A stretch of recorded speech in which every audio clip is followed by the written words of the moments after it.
কালি যে কৈছিলোঁ মই অকণমান আমলখি আচাৰ আনি পিনে বনাম বুলি, এয়া আমলখিখিনি আনি আজি ৰাতিপুৱা এয়া বইল কৰিলোঁ। গতিকে আমলখি আৰু এইবিলাকৰ কথা আমি আলোচনা নকৰোঁ। জয় জুবিন দা, জয় জুবিন দা, জয় জুবিন দা।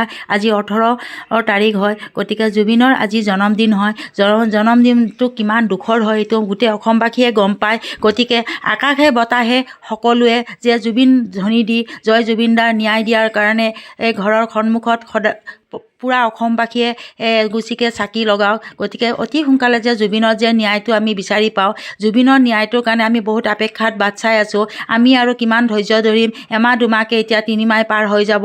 গতিকে জুবিনৰ ন্যায়টো আমাক বহুত অতি সোনকালে লাগে।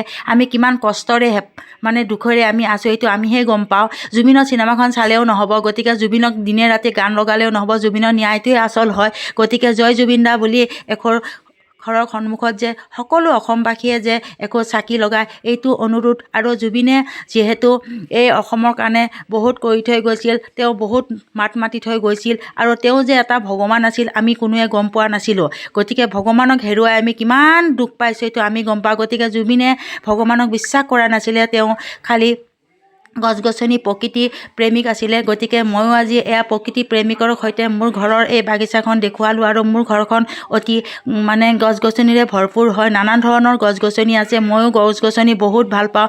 এয়া হেঁপাৰে মোৰ ঘৰখন চাওকচোন, কিমান ধুনীয়া গছ গছনি মই লগাইছোঁ, শাকনি লগাইছোঁ। গতিকে জুবিন দাই যেনে কৰি ভগৱানক বিশ্বাস নকৰি তেওঁ যে গছ গছনি প্ৰেমিক আছিলে, সেইটোৱে মই ক'ব বিচাৰিছোঁ যে সকলো অসমবাসীয়ে এয়া গছ গছনিকো যে বিশ্বাস কৰে, যে ভগৱান যে গছ গছতো আছে যে এইটো সকলোৱে জানিব লাগে। আৰু জুবিনৰ ন্যায়টোৰ কাৰণে সকলোৱে যে প্ৰতিধ্বনি দিয়ে আজি জয় জুবিন দা বুলি।